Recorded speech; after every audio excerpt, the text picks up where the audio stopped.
freelancing, thing that I wanted to talk about some time now. So you must have seen a few photographs on my Instagram page where I've done a bit of tilt shift, but with not a tilt shift lens per se. I used this, a 50mm.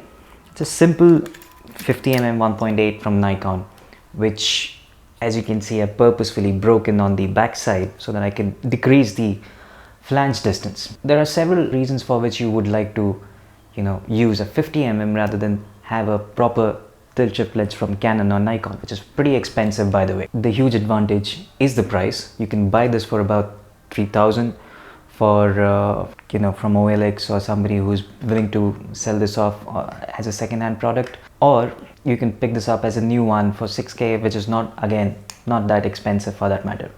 Tilt shift lenses are usually in the range of 1.5 lakhs, which is fairly expensive to start off. So if you're on a budget, this is the way to go. Now, if you specifically see here that I've broken this part, the back side of it, to decrease the flange distance between my sensor and the back element of this lens. Now, when we talk about tilting, what we're essentially trying to do is tilt the plane of focus, which is parallel to the sensor of the camera. Now, to do that, in a normal tilt shift lens, you will have a knob which will tilt the lens itself with respect to the camera. If you want to do it on a cheaper method, that is where freelancing essentially comes in. You will do this with just your hands, and you will stick it inside the mount of the camera and tilt the lens with your hand. So if this is your camera, this is your hand holding the 50mm lens, and this is how you're essentially tilting it. Now, the reason I've broken it up, taken out all the elements from the back essentially, is so that I can stick it inside the camera as much as possible, inside the mount, the distance between the last element of the lens and the sensor, which is the flange distance. Now, there are a few things that you should remember when you want to do freelancing with these kind of lenses, that you'll have to put the focus distance at infinity.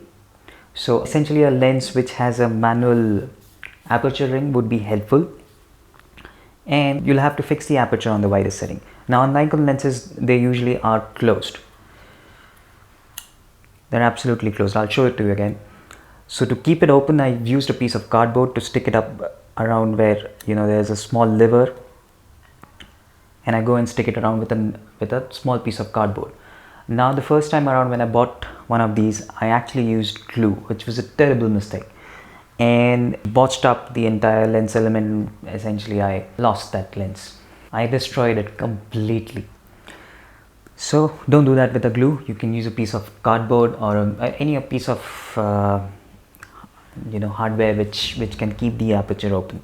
So there are these two things that you should remember. You have to keep the focus distance at infinity, and you have to keep the aperture open all the time. And that's pretty much a wrap on this video.